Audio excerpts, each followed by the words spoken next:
Happy Father's Day. We underline the words that are important. So Derek, check this out. My mom sends these cards. They send me a Happy Father's Day card. My mom never like. I know she spends a ton of time in the card section. Like she will spend, well, whatever. She way too much time reading every card.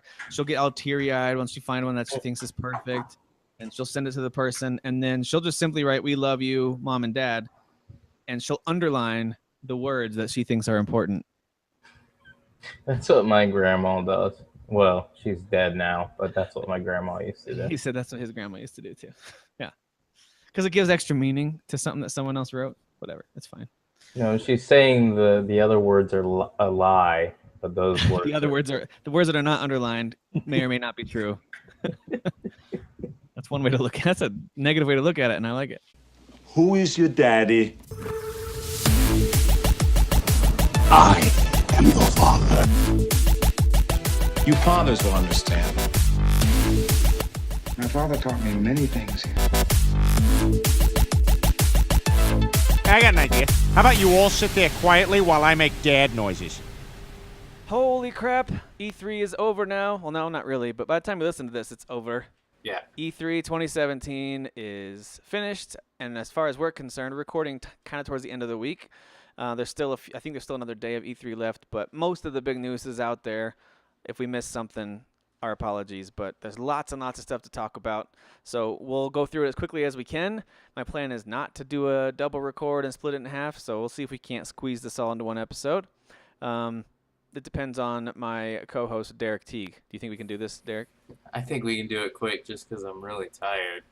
Like, I was ready to go to bed at like 9:30. So. Yeah, and this is an hour after that. Sweet. So this shouldn't take long at all. Although I will say, I do get talkative when I'm tired. A little bit of pillow talk, if you know what I'm saying.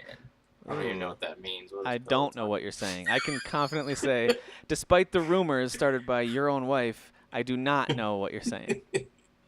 What does pillow talk mean? I've heard of it, but yeah, it's like the sweet talk before and after okay. special time in the bedroom. Okay, so yeah, I do like to do a lot of pillow talking. I am tired, so.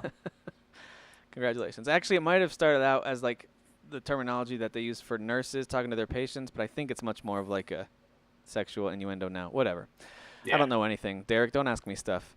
Hey, so what games are you playing? Last week we did some 20 questions with Matt and Corey. Yeah. If you guys didn't hear it, go back and listen. It's pretty fun. If you've never listened to a 20 questions, especially video games version, go back and listen. It's pretty fun. But we haven't talked about what we're playing in a couple weeks. So last couple weeks, what you been doing? Yeah, this part I definitely will keep it quick because of how long we got a lot of news to go through. I'm mainly on my vacation. I had a vacation. I played a lot of Mass Effect Andromeda on my PC, so I started a new playthrough. I'd already beat it on the PS4. I got about almost 20 hours into it. I'm over halfway through it, but I'm not really like trying to beat it. I'm just playing it for fun. I booted up Forza Horizon 3 tonight. I bought the expansion pass. The expansion pass was half off, and it has the Hot Wheels expansion. Oh, yeah, that looks so cool. Yeah, that by itself was $20, so I figured why not pay $17 and I get that, 18 cars, and then I get the Blizzard expansion as well. And again, I've put maybe an hour and a half into this game, so... Dude, all the screenshots I see of the Hot Wheels stuff looks like a blast. Yeah, it's really, it's already a pretty game. You know what, I was going to say this in a nice way, but I'm going to do it in a snobby, graphical way. The reason why I hadn't played this game was 1080p, 60 frames per second, and HDR was not good enough for the Teagster. No, hang on. Pause for a second, because I want to hear what the rest of it you're about to say. You need to create a snobby Derek voice to tell us about this. Just like I had to do with hard modes on games, you got to hit us with your snobby Derek. 1080p is not to my standards, so I was waiting for my 4K PC. Is that good? I think that's pretty good. Yeah, that's not too bad. It's a little slow, though, and I was trying to do my what are you playing fast. But yeah, I got the... As someone in our group called him, you're waiting for the Jesus specs. I thought that was pretty funny. Somebody said that to me? It's probably Bill Ted that asked. But anyways... Probably. So I've been playing on PC, so it's running at 4K, 60 frames per second. It really is gorgeous, and so I think I definitely will play that as like kind of my Rocket League game because I have been playing Rocket League a lot. Oh, The only other game I want to talk about is, and to me it's the most exciting one still to talk about, is Zelda Breath of the Wild. I finally felt like it's That's not the that I indie game, right? haven't been, it's not that I don't feel like I'm ever moving forward, but I felt like last night was just like one of those epic nights where I did the entire beast, the third beast, my third beast, since you can do them in any order. I did it all in one night, and then right after that, I got the heart container for beating the beast, and I was like, oh, I got 13 hearts, and I knew, from looking at guides, you can go get the Master Sword once you hit 13 hearts. So that was the first thing I did. Took me like 5 minutes. I got the Master Sword, and then I was talking to Frank Clark on Facebook. He's like, get the Master Sword, and then go get the what is it? High-end, I don't know, shield. You would know what I'm talking about. like the Hylian shield. Yeah. So I looked that up, and I was like, oh, I mean, it's in a kind of difficult place, but I think I can do it. And so I went and got that, and it took me about maybe 15, 20 minutes tops to get the Master Sword and that shield. So Nice. pretty hyped about that. I jumped back. I was thinking about Zelda all day today, so as soon as I got home from some indoor soccer, I got to watch my son Ian do indoor soccer. I immediately jumped on Zelda. So Nice. I think that's So what going do to you be think my about focus. the dungeons? You've done 3 of the 4 kind of main dungeons of the game. Mm-hmm. What do you think about the way they're doing dungeons with this game compared to previous ones? I personally like it, and keep in mind, I'm not a Zelda fanboy. It is my favorite Nintendo franchise, but I've never been a big fan of, I would say, the more recent Zeldas. After A Link to the Past and Ocarina of Time, I really didn't play the other ones. Well, that's not true. I played them, but I just didn't beat them. Let's put it that way. I mean, So- you played some Twilight Princess. You played some Wind Waker. Yeah, I beat Wind Waker, and then even when I didn't beat Wind Waker, when it released on the GameCube, I got really far on that one. So I've always liked Zelda games. My point I was going to make is I don't really particularly like, and this is my issue with the Darksiders games too, I don't like games that, and we've talked about this before, that basically kind of put up a wall and stop you from going places and make you solve a puzzle or do something to get in, and then once you get in, it's a bunch of puzzles. So You hate Metroid games. yeah. So I personally Ah. like this one better, especially this third beast I did. Way easier than the other two. The other two were a little more confusing. This one was pretty. I didn't even need a guide. I was just like, I'll follow and go here. Oh, Yeah. there. That was easy. It's the bird one or whatever. Yep. So that one to me was real easy. Yeah. But so far, yeah, I really like it. I mean, without telling anybody who hasn't played it yet, I'll just say, and I'm sure you agree with this, what I like about them is the way they have you, when you unlock the map, you use that in a way you haven't in previous Zeldas, and it's very cool. What Yeah. they have you, how they have you use the map to solve the puzzles. It's very cool. Yeah, but that also is part of why in the other ones, now the bird one I did, not that confusing really, but the other ones got confusing because I was like, what did I twist? The What- elephant one in particular was a little tough. I was like, I don't know Yeah. what I'm changing and how Yep. do I get it back or whatever. So that's confusing, but I think these beasts / dungeons are perfect for the type of game this is because the game's so open, it's so big. I don't think they really need these extravagant dungeons that take forever. Right. These are, to me, a little bit more simplistic. So I like it. Gotcha.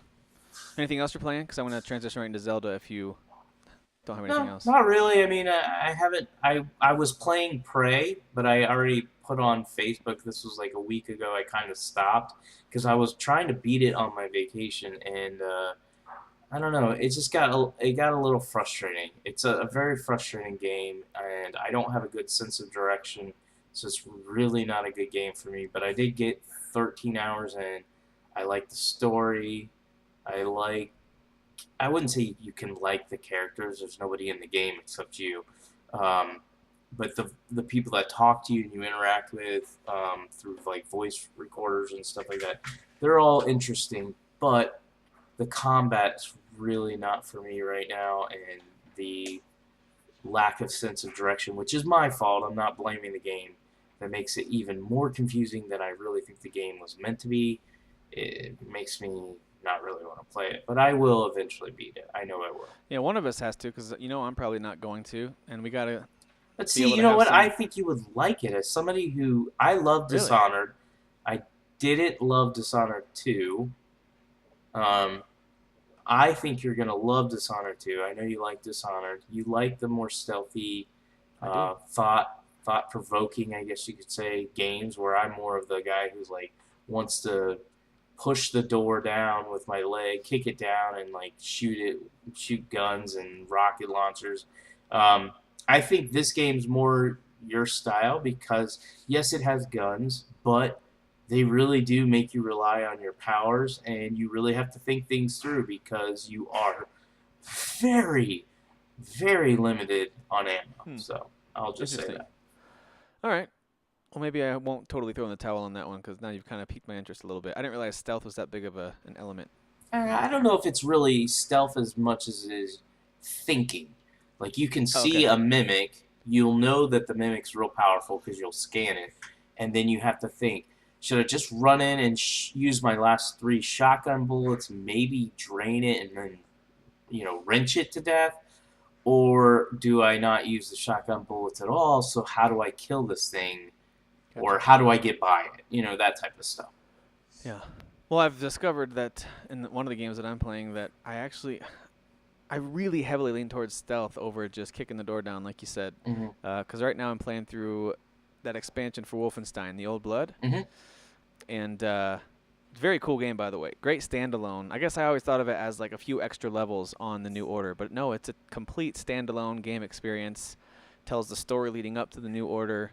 It's got it's got an entire selection of new villains, or at least one main new villain. It's got a whole different storyline, different area to explore.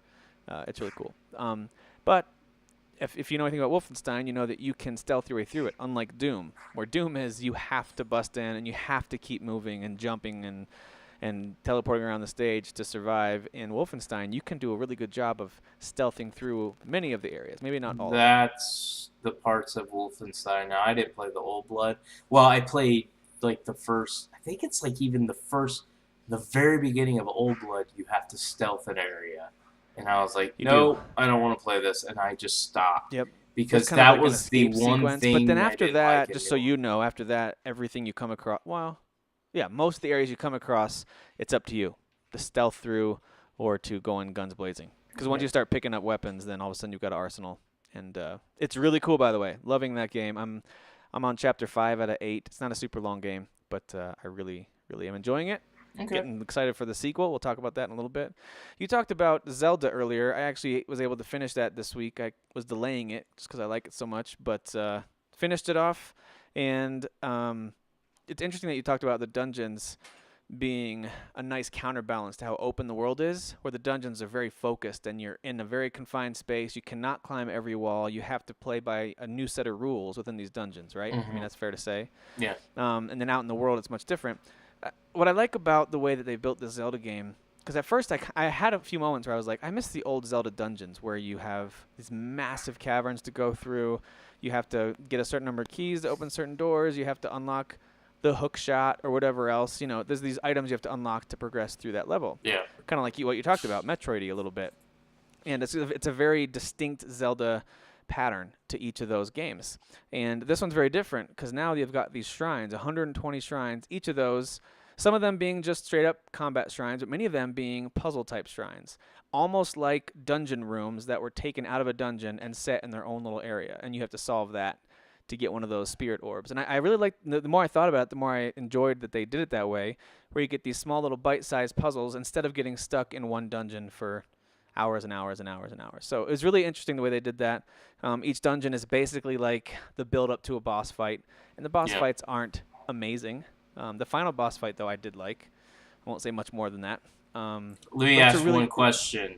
Yeah. Because I am getting closer to him.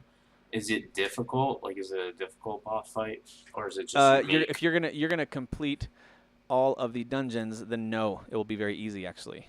Oh, okay. Because yeah, it is open that if I wanted to go do it right now, I could. You could go do it right now, and it would be easier. You've already beaten 3 of them, so it'll be much easier than if you didn't do any of them. Yeah. Each dungeon that you beat makes the final battle that much simpler. Oh, okay. And of course you're building up hearts and stamina, and that means getting to the boss room is much simpler too, because getting through all the stuff outside and around Hyrule Castle is pretty challenging. Yeah. There's not. I mean, they do not hold your hand. There's no like signposts telling you where to go. You just got to figure it out.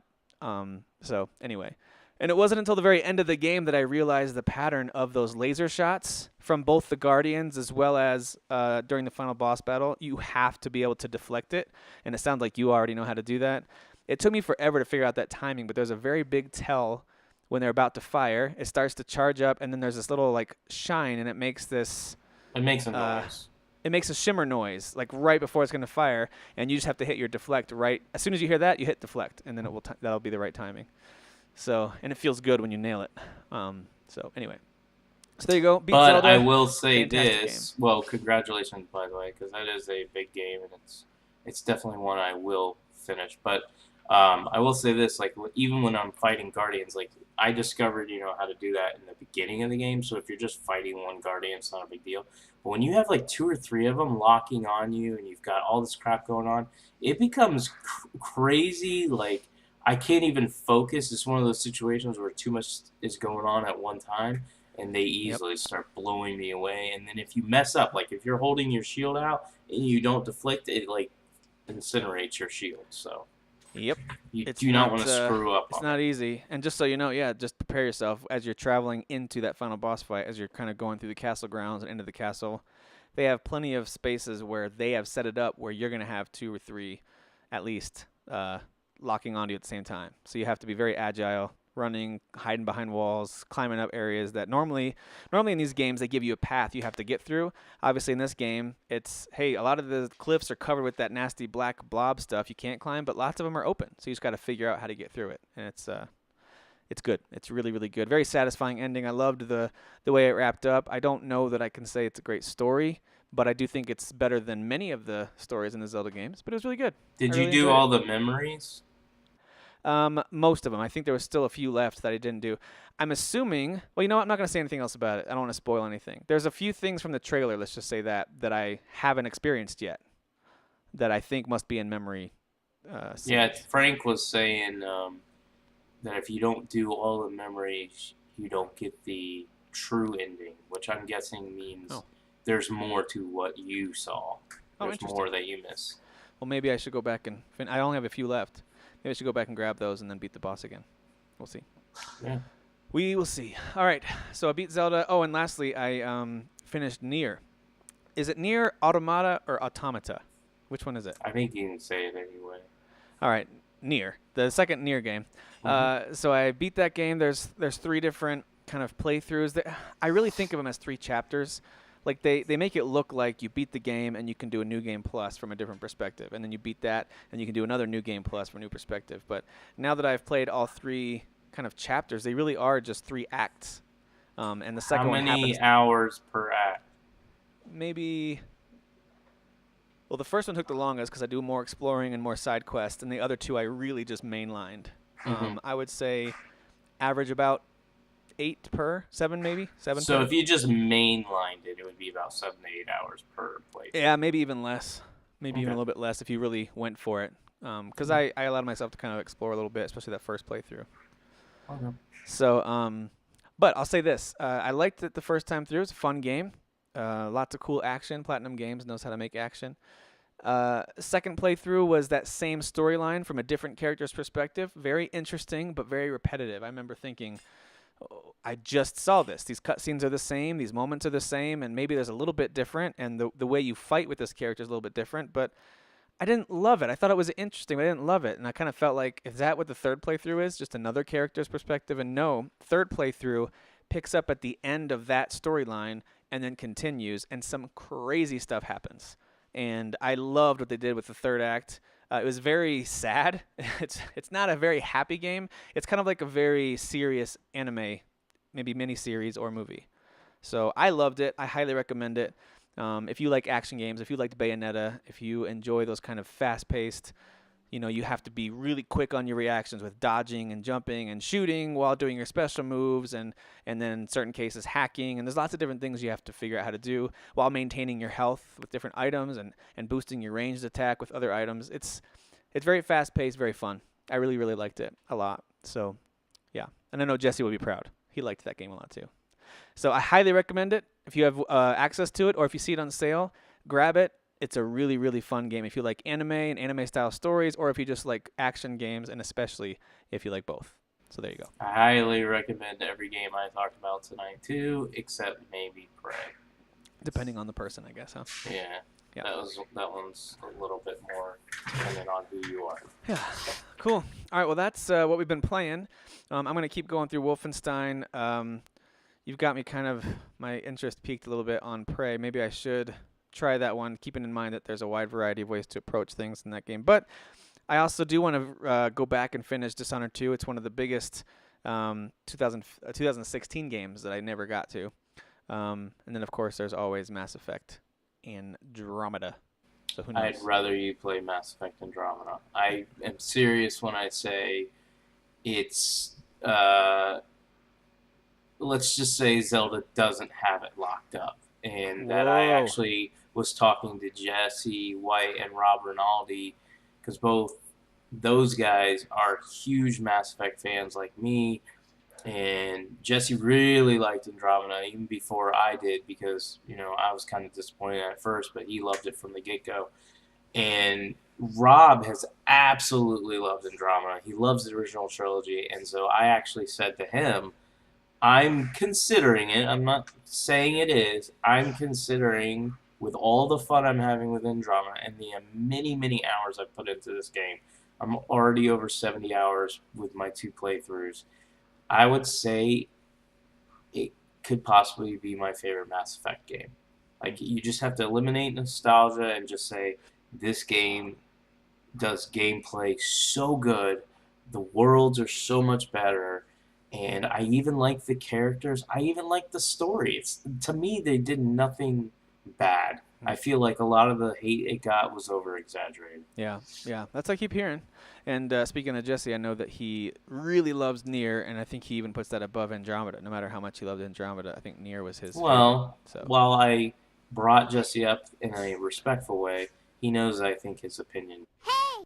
And so him saying Nier is better is stupid. Okay, fair enough. Well said. Good counterpoint. All right. Let's talk about... Great argument. Yeah, great argument. That was really good. Jesse, any thoughts? I didn't think so. He knows I'm right. He can't even say anything. He's speechless. Derek's right. I know, Jesse. I know. That is the opposite of how Jesse's voice sounds. He's right. All right, let's talk about E3. It's the biggest week of the year for gamers, at least in a broad sense. I mean, maybe PlayStation fans would consider PSX now a bigger event or whatever else. That's fine. But overall, across the whole industry, E3 is still one of the biggest weeks in gaming. It's very exciting. All the gaming journalists like to complain about how much work they have, and all the gamers can't wait for each conference, and then they argue about whose was better and what was good, what was garbage. It's a very interesting time. I mean, even in our Facebook group, we saw a good amount of drama kick up as people get into arguments, and it's very interesting. It's very intriguing. I love this time of year. So let's go through. What I'm going to do is I'm going to try to just touch on each main moment and some of the major conferences. I'm not going to be able to hit every piece of news. If you guys want news, go check out IGN.com, GameSpot.com, Kotaku, whatever you want, whatever your video game website of choice is. You'll find all the news there. But we're here to kind of give quick recaps of each show. And then Derek, try not to look at my grade. But you're going to give it a grade as well, just like in school, A, B, C, D, or F. Kind of hard not to look at it when it's in bold, Tim. I know. Well, don't look at it. Control yourself. And Spoiler. then at the end, I think it'd be cool if we each picked our game of the show. Maybe we even pick our game of each conference, like as we go through each conference. I say as we go through, we pick the game of each conference, and then a final game of the show. Exactly. Cool. All right, let's talk about EA then. EA kicked things off on Saturday. I believe this is something they began a year or two ago, where they have their own special E3 event outside of the main E3 event. I think it's even sometimes a few miles away. and they hold their own conference, and they have all the stuff out in the parking lot where you can come and play. And which is weird for what I've heard because they're not at the conference floor anymore. They're at their own space. But anyway. Yeah, I think they're like 45 minutes away. Yeah, it's like the other side of town. But anyway, here's the things that they touched on. This is not necessarily in order, but this is kind of some of the notes that I jotted down while I was watching. So the first thing that jumped out to me was Madden 18. Of course, it's coming back, but it's going to come with a story mode. And correct me if I'm wrong, I believe this is the first time they've done this, and they're calling it Long Shot. It looks a lot of the cutscenes looked very high quality. Like there was some acting and some motion capture involved there, and there's a story going on, where you are a long shot player, and it showed some college jerseys where I don't know if you get to pick. Maybe it's kind of set in stone as Texas Longhorns, but it looked like he was a Texas Longhorns player, and then trying to make it to the NFL, and it looks very interesting.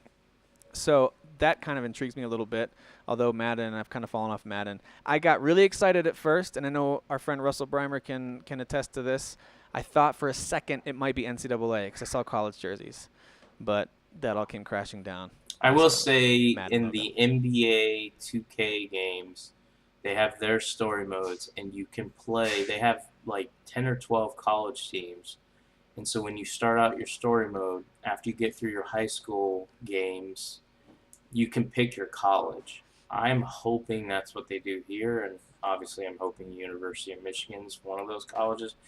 If it's Texas, I actually like Texas. I wouldn't get mad, but I would like it if they did that. Yeah, they might have a selection of colleges for you to say, okay, my character is from this college. They might even let you customize your character, but it seemed like maybe they kind of like FIFA. We'll talk about in a second. I think maybe it's going to be character. like FIFA. Yeah, it's going to be a set character. So Alex Hunter, right, was the main character of FIFA 18. That was another piece of news. He's coming back. They're actually calling it, I think, Alex Hunter Returns, I believe, for the story mode for FIFA. Looks very interesting. For those of you who played the story mode, you got some stuff to look forward to there. It looks very much like, okay, we've already gone through what it's like to be the rookie in the league. Now what about you're the superstar, and how do you handle that fame? Do you move to a new town? How does your family handle it? Looks very interesting. Like, I'm intrigued by what they're doing with sports games. I give kudos to EA for that. NBA Live is back for now, I think. Maybe. they are talking about it at least. 2K has dominated that scene, and it looks like NBA Live is making a comeback. I don't remember the last time an NBA Live came out, but I think it's been a few years. It's been like a couple, and then when it came out, it was like a mess. Okay. And they they stopped supporting it and then canceled the next one. There's at least a few seasons in a row without live. It was just a 2K only. I will say, because we're trying to move through this pretty fast and nobody cares about sports, I will say this. The main reason, and I'm not going to give it a grade right now, EA's, all their conferences are always pretty terrible to me. The main reason is because while I like the sports games and I'm going to buy them, I don't want to see them. But let me make sure I say this for all the listeners. From a business standpoint, these are their big sellers. They really have to show them off. Yep. So it's kind of one of those things that sucks because it's like, they have to show it off. Yep. But as a gaming fan, they're basically the same. You get tired of seeing it. I will say adding the story mode in Madden 18, continuing the story mode, which I really liked in FIFA 18, and NBA Live adding NBA Play, which is like a street ball, almost looked like an NBA Jam type thing. I should say NBA Street more. Yeah, than NBA Street, Jam. Exactly. Yep. Yep. Interesting where you kind of can rise in the ranks, whether it's in a summer league, street ball, or NBA. So that's kind of what NBA Live, the approach they're taking, which is interesting. Yep. And of course, this isn't really a sports game, but it kind of crosses the line into some of the other ones, and that is Need for Speed Payback. Very much Fast and Furious vibes. The gameplay trailer they showed pretty much showed this heist where they're stealing a super high-powered car out of the back of a semi-truck. I definitely got some old-school Fast and Furious vibes from it, and that's not in a bad way. Very beautiful game.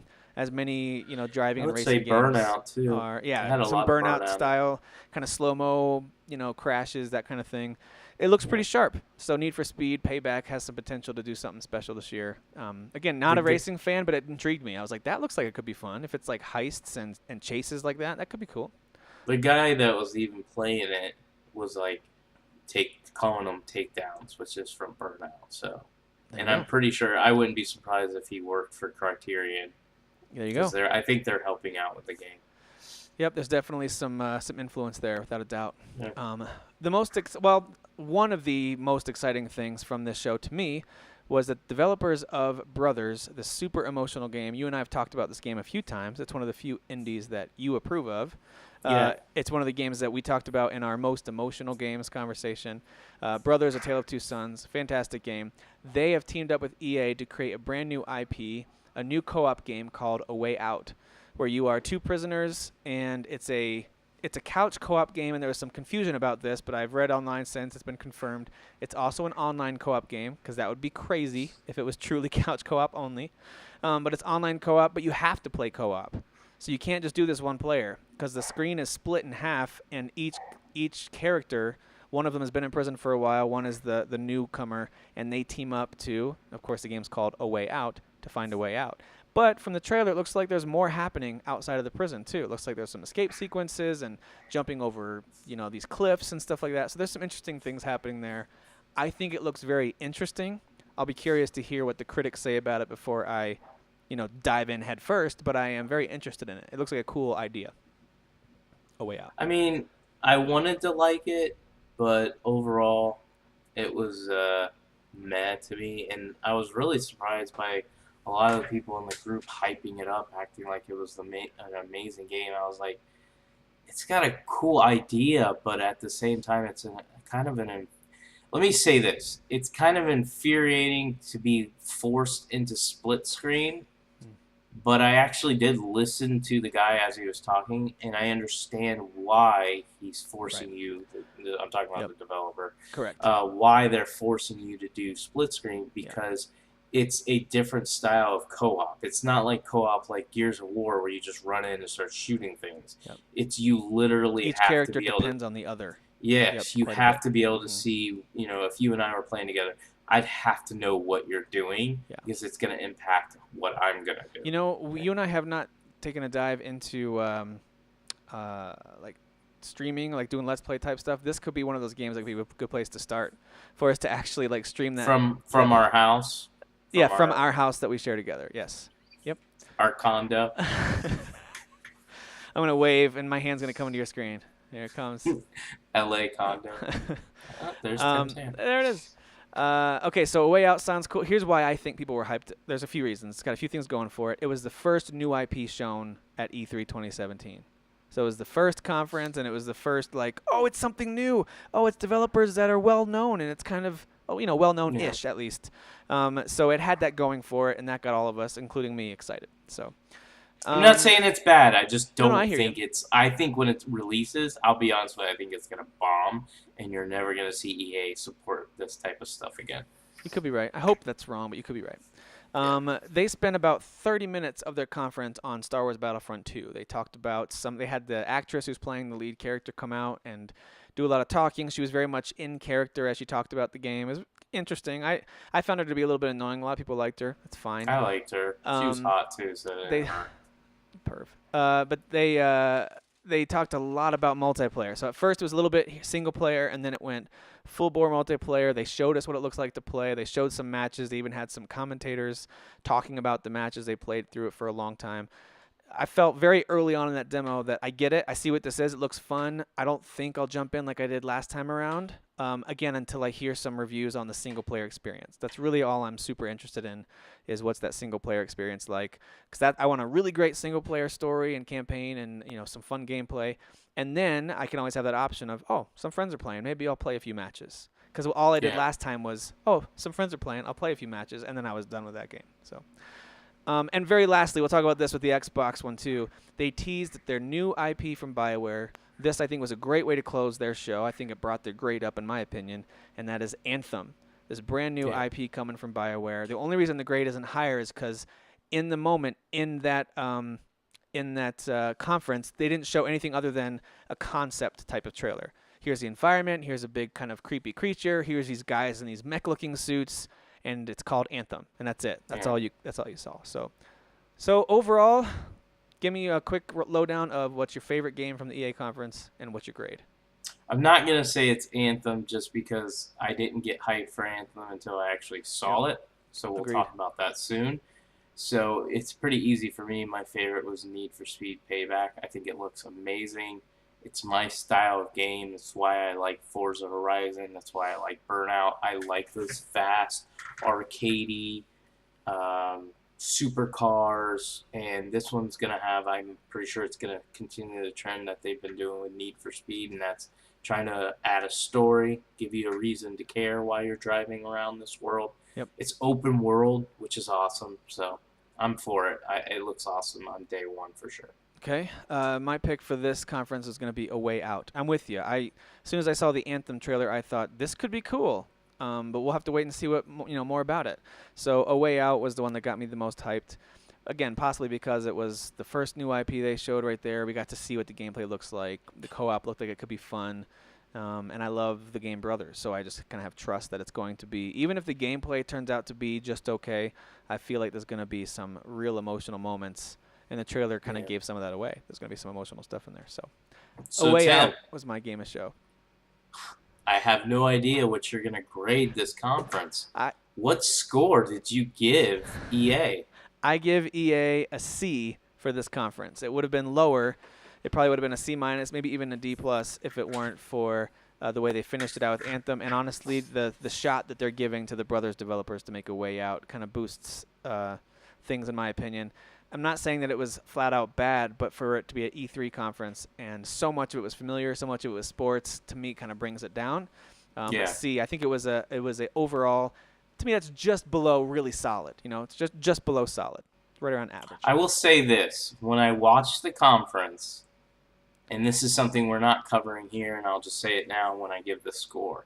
When I look at the list of games that they have there, I want to score it high, because I'm going to probably buy 90 to 100% of those games because they all look good. They all look like something I want, right?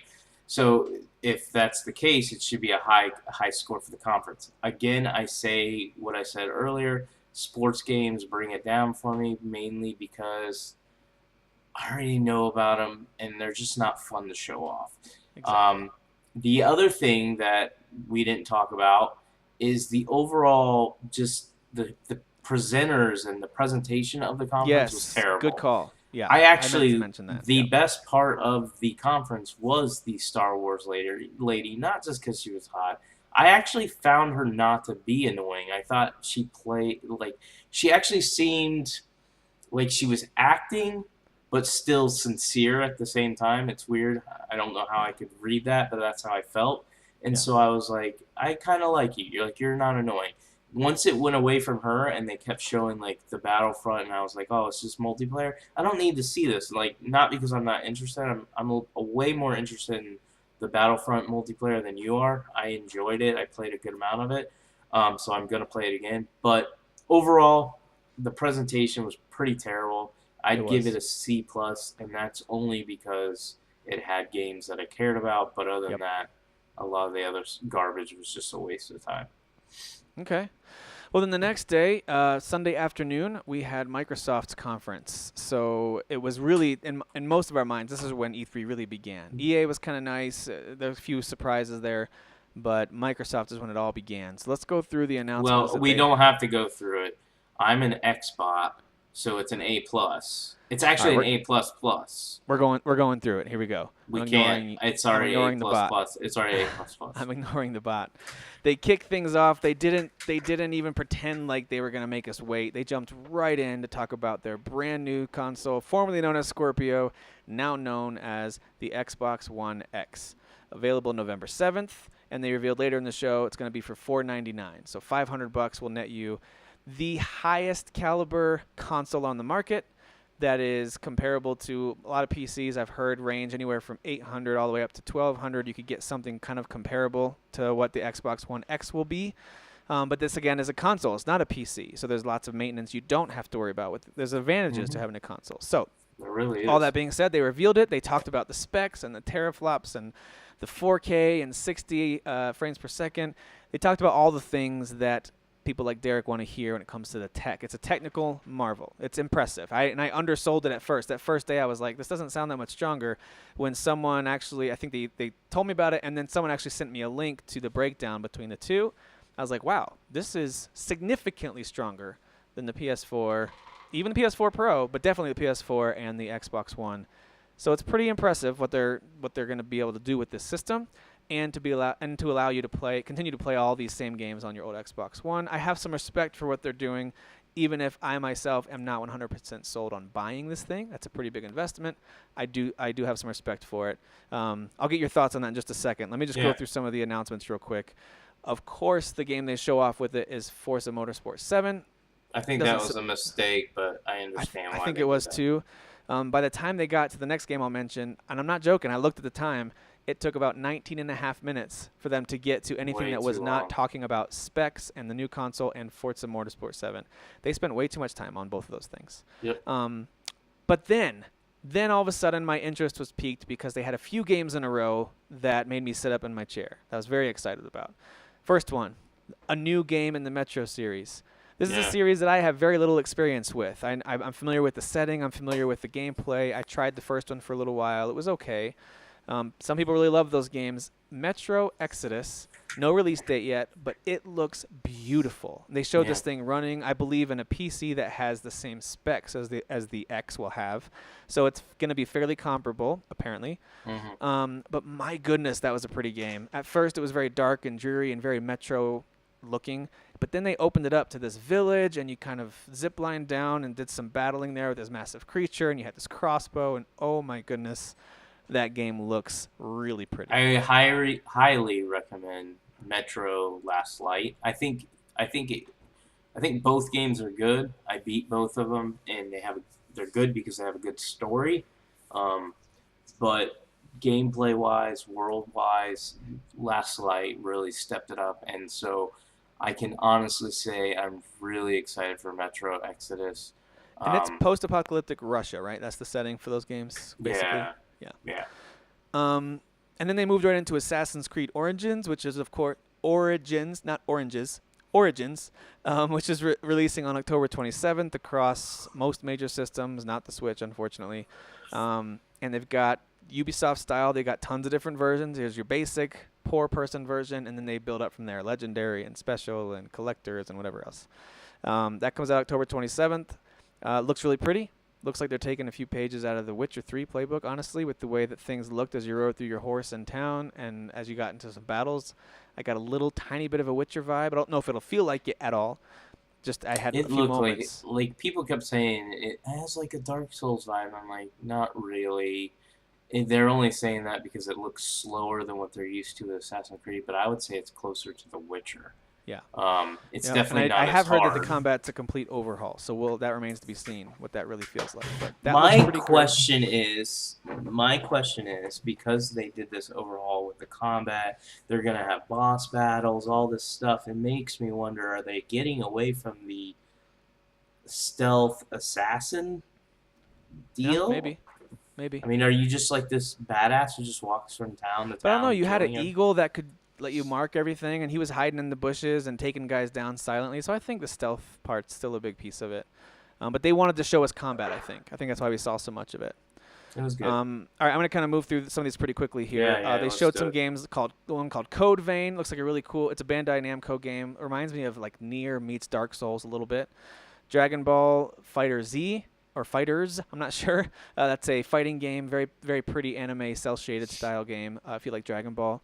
The Last Night was a very indie-looking game, not really up Derek's alley. It was a cyberpunk-looking platformer, kind of had a Blade Runner vibe to it. Looks very interesting. The Artful Escape, another stylish action-adventure game. Looks very trippy. I'm not sure what that's actually going to be like, but it looks very trippy. And then they showed off a kids-friendly or family-friendly platformer called Super Lucky's Tale. I do not think this looks very good. I thought it was going to be Conquer at first when I saw that orange tail going across the screen. I thought they're bringing back Conquer, but no, it's a brand new IP, Super Lucky's Tale. If it's on sale for like less than $10, I might buy it so my kids can play it. But that's it. They made an announcement about Cuphead. Cuphead comes out September 29th. So assuming it doesn't get delayed again, that'll be out on September 29th. Minecraft. They talked about Minecraft. They're going to release a super duper graphics version. Honestly, it still looked very pixelated and blocky, but it was just a lot cleaner and sharper looking. And they're going to unify platforms, PC, Switch, and a few other platforms. Sony's the only one currently not really on board with the cross-platform stuff. We'll talk about that maybe another time. But what's weird about the Nintendo piece, I think you can still play online with the Switch, but if you want to log in and access content maybe you built on your PC, for example, and link things up, you have to sign into Xbox Live through your Switch, which is very strange. So Nintendo and Microsoft are playing nice. It's very interesting to see how this stuff is coming together. Yeah. Some very PC-friendly games: Player Unknown's Battlegrounds, The Darwin Project, Black Desert, which is an MMO, and Deep Rock Galactic, which kind of has a No Man's Sky visual vibe, but it's very much an action mining kind of a game. Then they finally started to reveal some stuff. State of Decay 2 had a reveal trailer. I'll be honest with you, as much as I liked State of Decay, and I'm kind of excited for this one, and the co-op should be fun, it kind of looked a little rough. It still looked a little bit last gen. Yeah, the world looked really good, but the actual It did. animations and movement of your characters and the people Yeah. around you was like And it was and even the stiff zombies, I like was the this- original game. Which Yeah. keep in mind, I don't think people. I'm not gonna say you're all dumb by saying this, but most people don't probably realize this is a $20 game. Like the first one was like a $20 digital game. This is not a $60 AAA. Well, we don't know what this one will be. Well, they might consider that's this AAA at this point. why I'm curious if this one's not a $60 but being judged like a $60 game, because the first one was not. It was 20. Correct. I'm gonna guess by what I'm looking at that this is gonna be a $40 game, but we'll see. They have time to clean it up. No, I think you could be right about that. It definitely could be $40. That might be the right price point for this. Yeah. No release date for that one either. And so the only release dates that I remember hearing were things like Forza. I think is coming out on November 7th with the Xbox One X. I think. No, Forza, which I thought this was so dumb. Forza's coming out like in sometime in October. I think early. Oh no, yeah, right. Like October 10th. Yeah, I think it's. And then they're going gonna have that free update for it for the X. Yes, That's but I thought that was Um, dumb. I feel like a lot of these games should. I'll talk about it later. But go ahead. right. A lot of these didn't even get like year releases. So things like Metro and Code Vein, I assume, are 2018 games. I didn't say. But Assassin's Creed is October 27th. Cuphead September 29th, and then they announced Crackdown 3 with a new trailer. They had Terry Crews come out and kind of do this whole performance thing, which was kind of not come out. He was actually on the video. That comes out on November 7th. Very excited for that one too. I liked Crackdown 1, and for some reason I'm assuming they're going back to that fun open world. No, vibe I'm of Crackdown really 1. excited. Let me say this because I know we're trying to go through this faster, but I still want to talk about certain games, and this is one of them. Crackdown 3, I felt like should have been their Halo 5 for this E3. Like Dropping the mic with Crackdown. Yes, I felt like they should have been like, this is our big fall game. This is our big game for the Xbox One X. Think about it. First of all, it's launching when the Xbox One X is coming out. And I know I'm not the minority when I say, look, I like Forza games, and I'm fine with you showing me that game in E3, but why not take the first 20 minutes to show me the Xbox One X and then Crackdown? And show me a lot about Crackdown and talk about Crackdown. Talk about how it's destructible and open world and heroes and all this stuff. And they didn't do that. They undersold that game again, in my opinion. I agree. And I do wonder if we're in the minority in terms of their customers. Like, are they making more money on racing games like Forza? Like, maybe that's where the money is, you know? They Maybe- are, but think about it this way. E3 is more for us than it is for my pastor who literally buys one game a year. He's aware E3 exists, but he doesn't follow it. And so I know he's a lot like a lot of people that buy Xbox Ones and PS4s. He's the majority. I'm the minority when it comes to how many people buy it. But I'm the majority when it comes to the people that actually pay attention to E3. And I really felt like they should have tried a little bit harder to say, hey, Crackdown 3 exists, and here's why it's awesome. No, I think you're right. I would have liked that too if they would have dropped Crackdown 3 right at the beginning and then gone through all these games. And then here at the end, they had a number of, I would say, kind of mid-level to upper-level games that they revealed. That was an exciting – I thought the show ended on a lift. That's kind of how I thought about the Microsoft show. I thought it got better as it went along. But if Crackdown 3 had been at the beginning, I'm with you. That would have really set the tone after revealing the new system. But they didn't. So what they showed next was the prequel, a 3-part prequel coming out for Life is Strange called Before the Storm. It details Chloe's story. And sadly, I just learned, I think it was today, actually, I saw this, that Ashley Birch is not voicing Chloe for this, which is going to be kind of weird for those of you who played Life is Strange. It's just kind of weird. You got a character that you went along with in the story. She was one of your main side characters, one of the main characters, but you didn't control her in the first playthrough.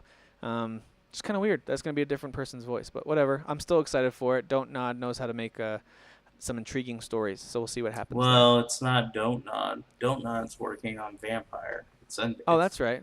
Somebody else doing this, so Okay, I wouldn't be surprised. I mean, I liked Life is Strange. Obviously, I knock it because of how popular it is with certain people, but I'm not that hyped for this. Yeah, at all. this might not be as good as we were hoping, but we'll see. We'll see. I'll try to keep an open mind. They showed this game called Ashen, Ashen. It's an open world RPG, as they describe it. It's going to have Dark Souls-esque combat, and you saw that a little bit in the video, but this is some of the description that the developers revealed after the show. And one thing I noticed is that kind of has that faceless character look, where when you zoom in, like they almost looked like marionette dolls or something with no facial features at all. At least some of them, if not all of them. And I so think they it's kinda, all didn't have faces. Yeah, I think you're right. And so it looks interesting. I mean, it's all about the gameplay. So if that game's fun to play, I'll give it a shot. They made a big announcement. They got a huge cheer from people that old school Xbox games are going to be backwards compatible in the same way that 360 games are. They since came out and said it's not going to be nearly as many as a 360, and that totally makes sense because I think most of the premier original Xbox games have since been part of collections or re-releases, and so it doesn't make sense to make them all available. But people were excited about that. We just need 3 things: Death Row. Well, 4 things: Death Row, Knights of the Old Republic, Knights of the Old Republic 2, and Jade Empire, and we're done. And then that's it. That's all you need. Well, maybe that's it. Maybe that's all I'll put out there. The only one that they talked about, though, very distinctly was Crimson Skies. And people were excited about that, I guess. Don't care. So there you go. And, okay, here we go. Here's the one that I was very excited about. I don't know if it's about most quite yet, but Ori and the Will of the Wisps was revealed. They even had Gareth Coker out on the stage, the guy who did the music for the first Ori game with his piano, playing the very, very beautiful background music that comes with every Ori game now, apparently. And it looks like a lot of fun. It looks really interesting. It looks intriguing. Another emotional story, I think, that we have to experience there. I imagine some more challenging platforming gameplay, probably expanding on the systems from the first one. Praying for that easy mode. Just maybe this time they'll have an easy mode right out of the gate. Give me the easy mode now. Yeah, right out of the gate. Yep. So that's exciting. No release date on that, I don't think, but it's coming. It's on its way. I do want to say real quick, I felt like, because I said that I felt like Crackdown 3 should have been the intro, I feel like Ori should have been what you ended the show on, because in my opinion, you need to end your show with your game. And so 100% agree, because the final 2 games they showed were not their games. Well, and let me say this real quick before we go through them, because I'm sure we're going to talk about them for a minute. I guarantee you, in order to lock in the last game to be at their show, like the full showing of it like they did, they had to probably put it in that spot. The developer probably was like, I the guarantee publisher was you, probably like, you need to feature this one as your premier game. If you're going to have us as your feature game, it has to be the last game. It has to be your big one. Yeah. Interesting. That's probably true now that you mentioned that. But I really wanted Ori to be, because that one, Ori is the main game that Microsoft showed off there that was their game that I went, oh, yes, you're doing it! And I was so excited because I love Garrett Coker. I just thought the whole presentation was great. I love that game. I totally agree. The last 2 they showed, one was Shadow of War. I don't want to spend a lot of time on this one just because it's the new... We've seen so much of it.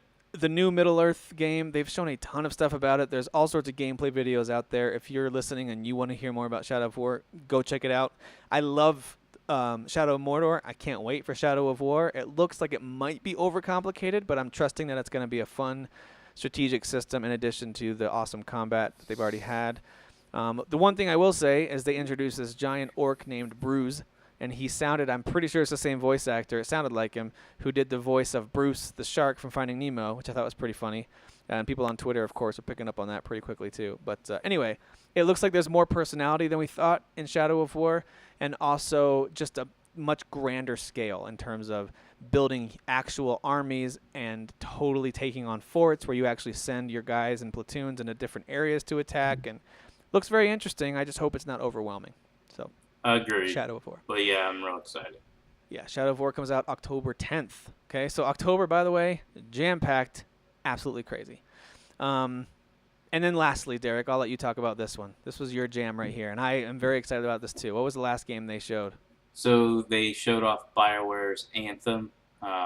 Again, we talked about it when we talked about EA. EA kind of like hinted, showed a little bit and said, this is our new IP. But Microsoft actually had the opportunity to show about 9 minutes of gameplay, maybe 6 or 7 minutes of gameplay if you include the trailer, 9 minutes total. But it's very, very interesting. It looks like Mass Effect and Destiny made sweet, sweet love, and that excites me. It's definitely well. Here's the thing. It's definitely a game they're trying to promote as you can play it with others, like Destiny. They clearly put an emphasis on loot.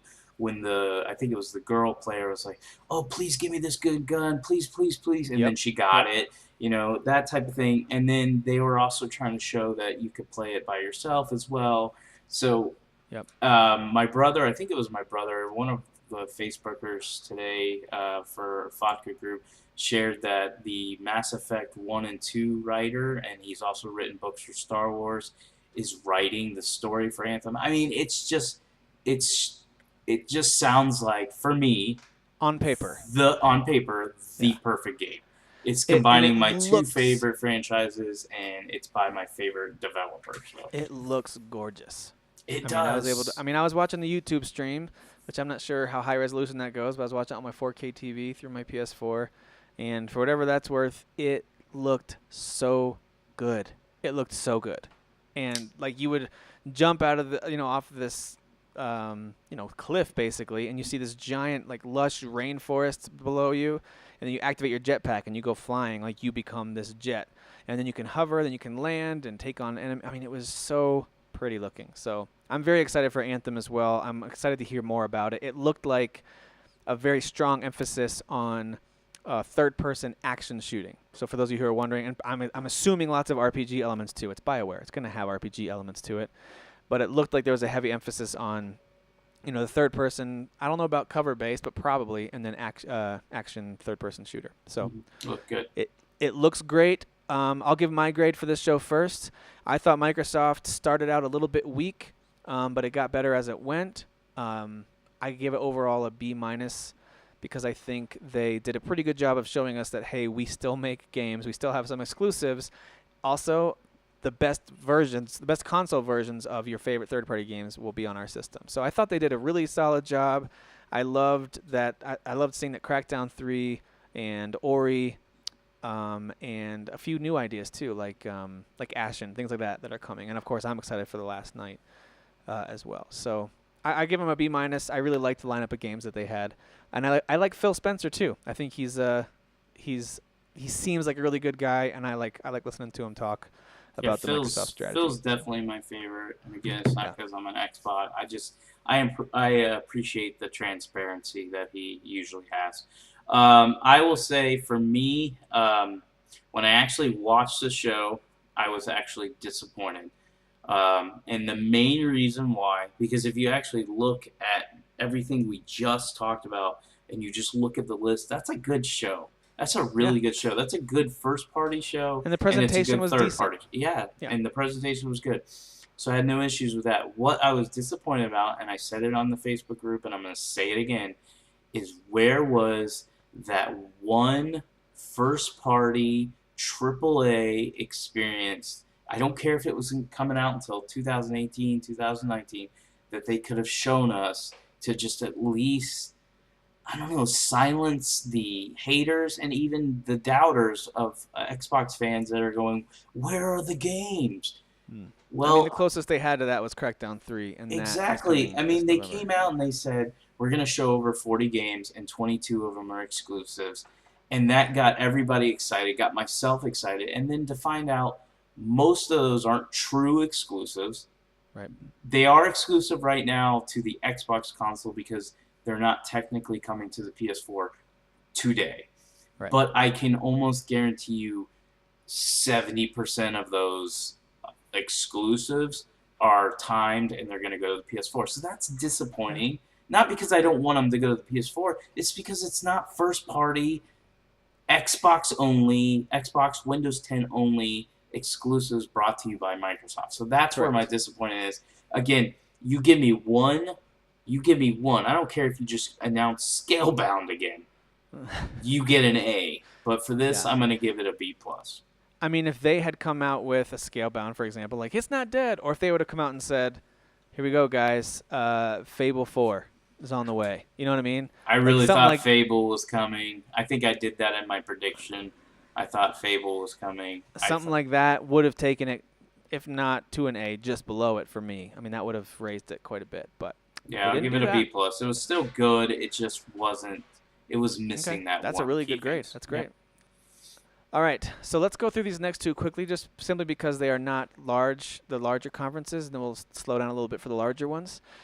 Sunday night, Bethesda had their conference. They kept it short and sweet, and they weren't the only one. There was one other big conference that kept it nice and short and just kind of got us in and out real quick. So here's a rundown of the announcements that Bethesda had. There were VR versions of Doom and Fallout 4 on the way. Skyrim Switch has some Zelda exclusive content with some Amiibo exclusive interaction that you can do to unlock this treasure chest with some Zelda. Basically, you can use a giant buff version of Zelda in Skyrim. Of Zelda, of Link. It's coming out this year. They didn't give us a release date, but it's coming out this year. Dishonored 2 DLC called Death of the Outsider comes September 15th. Looks to be a standalone experience, although I'm not 100% sure on that. I believe it's standalone. I believe it is too. Evil Within 2 drops on Friday, October 13th. Looks freaky. If you like horror movies, if that's your thing, if you're into thrillers, if you're into that kind of stuff, go check out that trailer if you haven't yet. It's a really, really well-made trailer. That thing is trippy. Gameplay looks way more improved, so that's a great thing. It looks like they've taken some steps in the right direction. Not really my type of thing. I'm not really big into the big, spooky, terrifying games, but it does look, I have to admit, looks impressive. And then Wolfenstein 2, the new Colossus, drops on October 27th. I can't believe that's coming out this year because that was the first time it was officially revealed, even though there have been some leaks about this new Colossus game. But it's officially revealed and dropping on October 27th, same day as Assassin's Creed. I'm going to have no more money in October. And then they also did some announcements about Elder Scrolls Online, Elder Scrolls Legends, the card game, and Quake. What I liked about Bethesda's conference is they kept it themed. They kind of had this very cartoony, paper cutout look of a amusement park, and they had this voiceover guy taking us from area to area to talk about the different games. They kept it short and sweet. I think this conference was about 25, maybe 30 minutes long, something like that. Might have been longer, but it felt really short. I think it was longer. I actually didn't like that. I guess that shows how you wanted it to be longer. But so before we give our grades for this, we forgot to pick. What was your game of the show for Microsoft? Oh yeah, it's Anthem. Yeah. But I will say this, and I mean this: Ori is literally like if Anthem is a 99, Ori's a 98.9999. So. Really simply because this one was showcased somewhere else, I won't say the one I want to say, but I will say it was Ori then for me. Especially if I think about just Xbox games, it was Ori by far. Yes. And really, out of all the games they showed, it was Ori. Anthem was somewhat close to it, though. I was really, really intrigued by Anthem. So Ori was my pick for that. And what about Bethesda's conference? What was your favorite thing that they showed? I didn't like the Wolfenstein 2 trailer. I found it to be very confusing and stupid. I thought Evil Within 2 looked really, really good, so that would be my pick for the best game they showed. But yeah, I couldn't disagree more. I thought Wolfenstein 2 trailer looked amazing. I thought it looked so good. It looked over the top, and then they kept switching from scene to scene. I'm like, these don't even. This doesn't go together. Like, what Dude, are it you- has a what's the name of that show on Amazon that people like? The Man in the High Tower. I haven't seen it yet. People talk about it, where it's like an alternate history. Like the Nazis won the war, so Wolfenstein 2: The New Colossus kind of has that setting where you're in the States and Germany has won and they're occupying our country, and it looks really, really great. Don't get me So wrong. That's my pick. I'm really excited to play this game because I really liked the last Wolfenstein, which is the New Order. I always get them confused. Blood. What is the one you're playing now? The Old Blood. The Old Blood, yeah. The Old Blood and the New Order. So the New Order is the one I really like. So I'm real excited to play it, but I'm just saying from what I watched, I was like, everybody, again, I was observing a lot of y'all's chats and posting selfies, and I'm like, these guys get excited about this stupid. This does not even look that great. Nate's talking about like wetting his panties, and you're like, this is amazing. I'm like, this is why I hate them. That's why I hate them. Whatever, man. Wolfenstein 2 looks stellar. That's why I your give pick. Bethesda's That's your conference a B. It honestly took it from a C to a B for me. I was that excited about Wolfenstein 2. Otherwise, I thought it was pretty solid. I think Skyrim Switch is actually going to be something kind of special. Looks kind of interesting. I think they'll move a good number of units there. Not that they need to. Skyrim already has sold a ton. Don't care about VR. Dishonored 2 DLC is a smart move, although I don't know how well that's going to do. And I think the Evil Within 2 drop on a Friday the 13th in October is brilliant. I think that'll do great as well. I think we but should Wolfenstein 2 took it up to a B for me. I a think it was lot of great. credit. I'm going to give it a B minus, and here's the reason why. Not because I absolutely love all these games, because I don't. I'm interested in Fallout 4 VR. Problem is, I already beat Fallout 4, so how much would I really play it in VR? Dishonored 2 DLC, I'll probably end up getting that. The Evil Within 2, I'll definitely get. Wolfenstein 2, I'll definitely get. I don't care about the other stuff underneath that. But, so, point is there's quality games. But the main reason I'm giving it even a B, because I would actually drop it to a C, because it's just nothing I was absolutely in love with as far as an entire show, is everything they showed, and I love that Pete Hines said this. He's like, thanks for saying this. Yeah, everything is 2017. Yep. And so I like that. I do Love it. like when you can put an entire show together and you have enough games to last. I think it was a 45-minute show. Have 45 minutes of content and it all be 2017. I like that. I'm thinking of the Nintendo show. That one was 25 minutes. Yeah. Bethesda was like 40, 45. Okay. I'm with you. That was one of my favorite things. That's one of the reasons I actually gave it the high grade that I gave it, was that they focused on games this year. They want to keep your hype levels up all the way till their games on the store shelves. Brilliant move. Loved it. Thought that was great. The next day, on Monday, I think it was sometime in the afternoon, we had Ubisoft's conference. So Ubisoft announced a number of things. Let's go through them. They announced Mario and Rabbids, the Kingdom Battle. And this is something that had already leaked out. People had already seen images of it. Ubisoft is the worst with leaks. I feel like they can't keep a secret. I think they do it on purpose. They might, but this conference I liked a lot. You'll hear with my grade at the end, but I think it would have been even better if at least some of this stuff, I think maybe one or two things were surprises, but this stuff kept leaking out. But anyway, Mario and plus Rabbids Kingdom Battle comes out August 29th.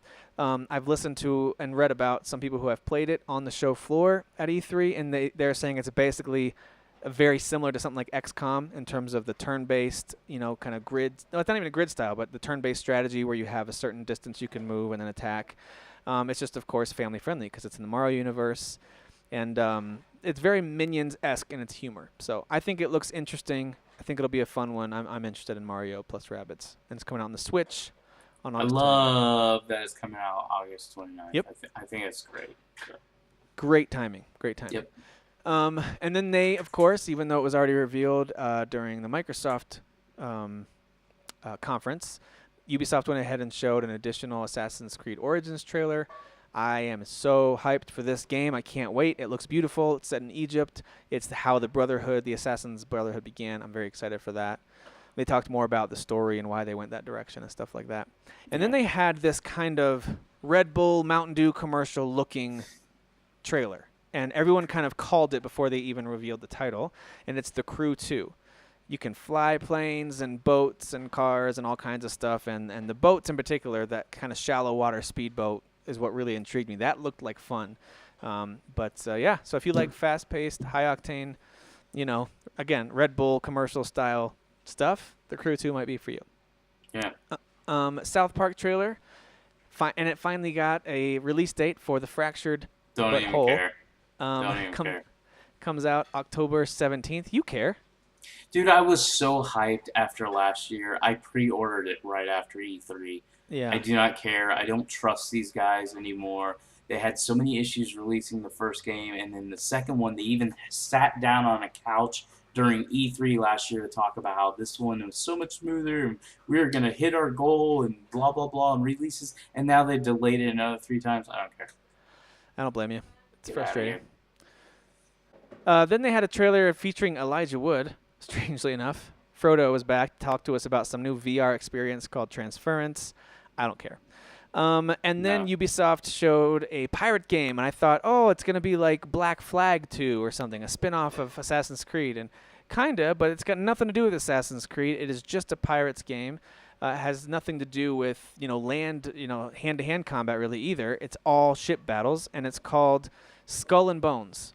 Such a letdown. Such a letdown. I don't think it was a letdown. I think it looks intriguing, but my excitement level was sky high when they first showed it, and as they started talking about how it's going to be, very PvP oriented. That's what I'm saying. Like, when they showed it, I was like, yes, a pirates game. And I was actually happy it was separate from Assassin's Creed. So was I. Yep. So they could just create their own world. Like Black Sails. I'm sitting here watching this show, Black Sails. It's freaking awesome. Let's have, like, one of these type of pirates games. And then they just are like, naval battles, and multiplayer, and PvP, and upgrading. And I'm like, nope, this is dumb. And I stopped watching it. Yep. So I don't think I think I have a higher opinion of it than you do, but my excitement level is definitely down a bit. I have a fear that it's going to be a pirate version of For Honor, where it's all centered on a multiplayer experience. And you can play single player, and you can just run some missions, but it's really all about multiplayer. So maybe it'll be good. We'll see. It doesn't come out till the fall of 2018, and they are talking about how there's lots of RPG elements to it. Don't know if that means a strong single-player game or not. We will see. South Park has a mobile game coming out called Phone Destroyer, which is a great name for a mobile game. Don't know much else about it. That's coming out soon. They announced a new space game that was teased in Watch Dogs 2.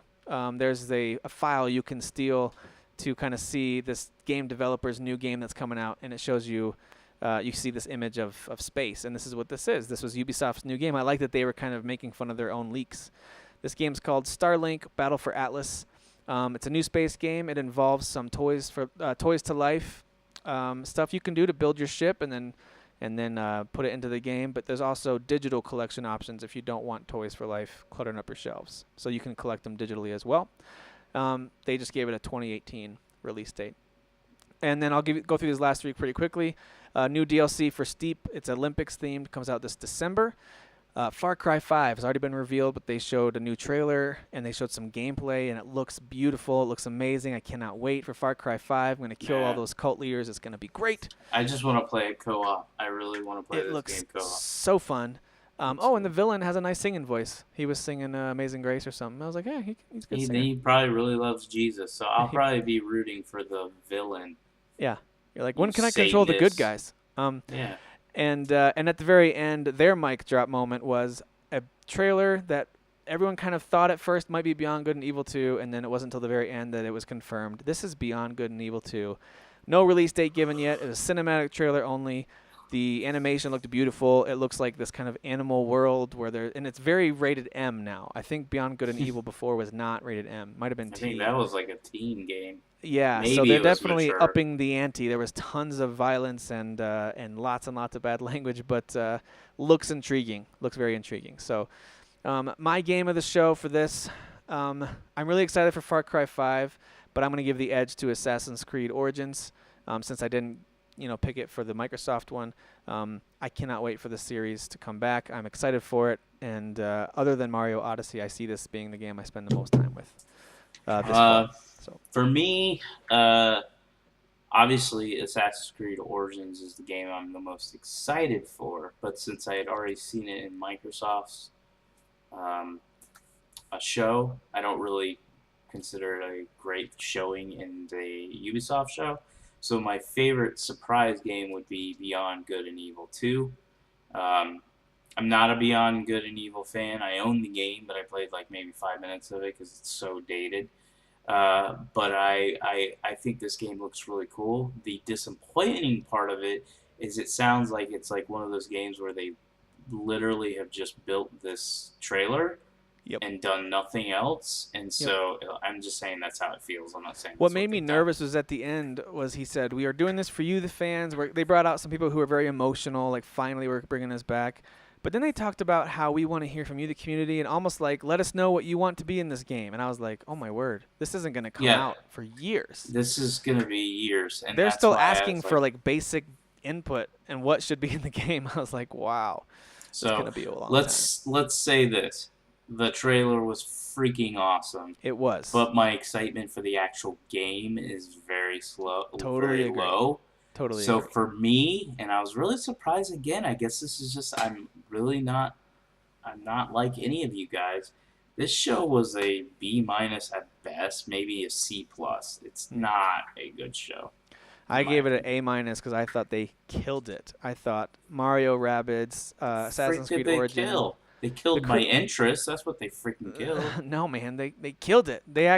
I thought they one upped anyone who had come before them, and a few to follow also.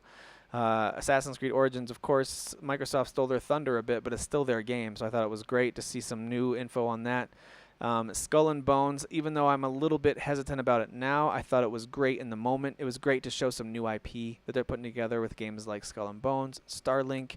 They're bringing back fan favorites like Beyond Good and Evil. And, of course, their steadfast franchises like Far Cry and Assassin's Creed have major entries. And they're teaming up with Nintendo to create a Switch exclusive in Mario and Rabbids Kingdom Battle. I am very excited about pretty much everything they talked about. Fairly good variety of stuff coming out soon and stuff coming out later. So I liked it. I thought they kind of hit, here's some 2017 stuff. You know, you got South Park, Assassin's Creed, Mario plus Rabbids, and even some Do DLC. you have for Steep. South Park though? Do I you? don't, but others do. Others do. I'm saying it's not coming out in 2017. Oh, I see what you're Gonna saying. freaking Yeah, it is. delay It's it coming again. out on October 17th. They won't push it back again. Sure. But then they got some 2018 stuff like Far Cry 5, and then some future stuff like Beyond Good and Evil 2. So I was very impressed. I give it an A-. I thought they killed it. Well, they didn't- C+ for me. It's probably one of the worst. We agree on so many things. All right, let's talk about the next big boy in this conversation, and that's Sony. Sony did something interesting on Monday night. They actually had a pre-show. It was on their official channels on YouTube and Twitch and other places where you could just go and watch a very scheduled but live interview style pre-show. And that's where they really had a lot of talking heads, and then they would cut to a trailer and then talk a little more and then cut to a trailer. And it allowed them in their actual conference just to keep it very focused on trailer. So it was very interesting what they did here. During the pre-show, they announced a few things. Knack 2 is coming out on September 5th for $39.99. Pretty smart move. They're making another, kid-friendly platformer, not unlike something like Ratchet and Clank, at a very affordable price. I was gonna say I like that price point. Me too. Yeah, I would not be interested in this game at $60 whatsoever. At $40, all of a sudden, I'm like, I don't know, maybe. I didn't hate Knack, so now all of a sudden I'm slightly interested. A little co-op with 32 the at kids. Best Buy. Co-op So with the you've- kids. Yeah, 32 at Best Buy, exactly. There's a game coming out called Hidden Agenda. It's by the Until Dawn devs. It's a co-op mobile game, but what's interesting is that it's part of Sony's PlayLink initiative to reach non-gamers. So go read more about that if you're interested, but Sony's trying some interesting things with PlayLink. Gran Turismo Sport comes out this fall. They didn't give a date, but they're still saying fall 2017.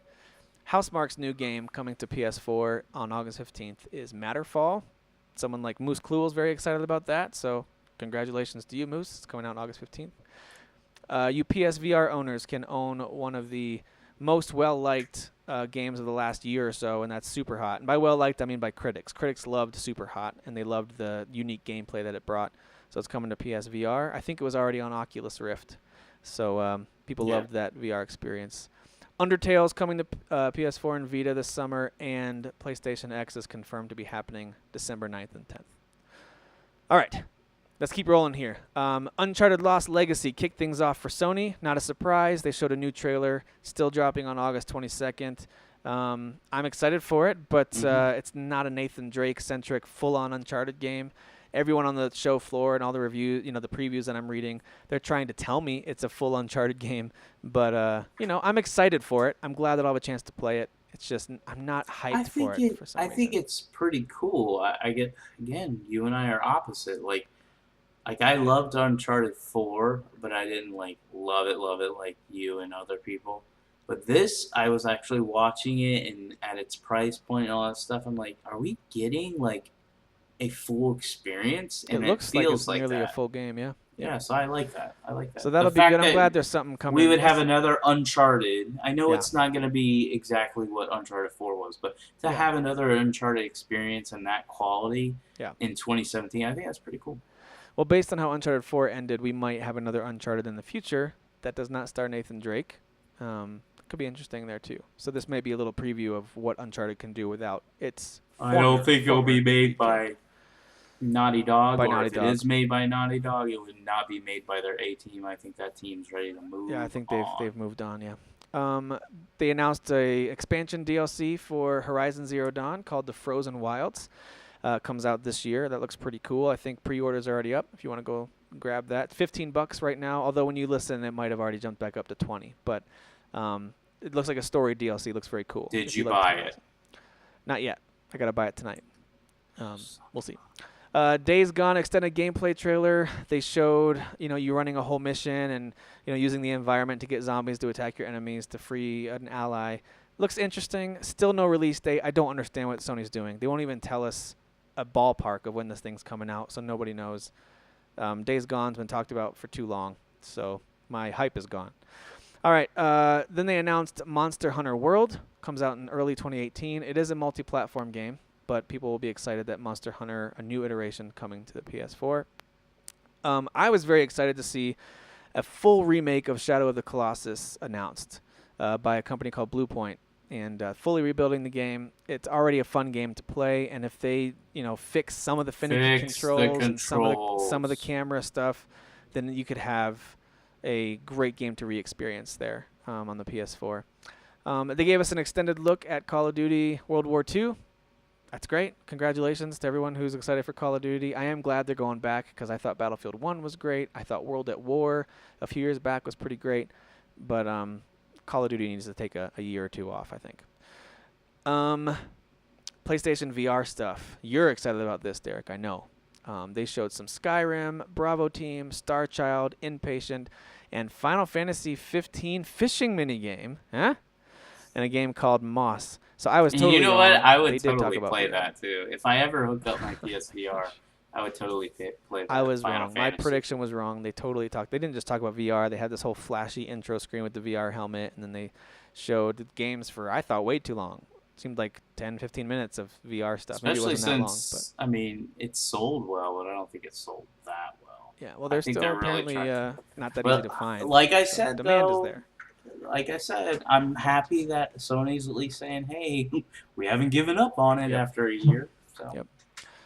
Destiny 2 trailer. They talked about some exclusive content for PS4. There's going to be a unique strike, some special gear, etc. that you can only get on the PS4 version of Destiny 2. Interesting that Microsoft had nothing involving Destiny 2 in their show, although it is a multi-platform game. It'll be on two systems that Microsoft cares about, and that is their Xbox as well as the PC. So very interesting. What do you mean interesting? Because they can't show it. Why? Legally, they can't show it because they have a deal with Sony. Right. That's what I'm saying. That's why I find it to be very interesting that this major third-party game. It feels to me like Sony's locking up all the major third-party stuff this generation. It's They're just locking like all of I it up. don't think you'll ever see, well, it's going to come out before another big show, I think, but you'll never see anything of Shadow of War on a Sony show or Interesting. Assassin's Creed. It's Yeah, just not going to happen. WB's kind of jumped in bed with Xbox. That's interesting.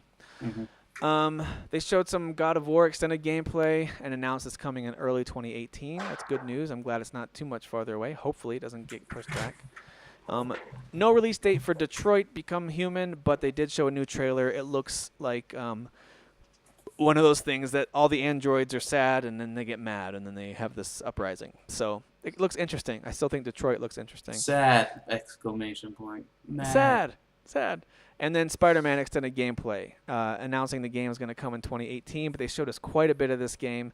I got very much a Rocksteady, Arkham Knight type vibe from the way that you were navigating the city and fighting, and the combos you could do. Obviously, it's Spider-Man powers instead of Batman, but I definitely got kind of a Rocksteady vibe from that.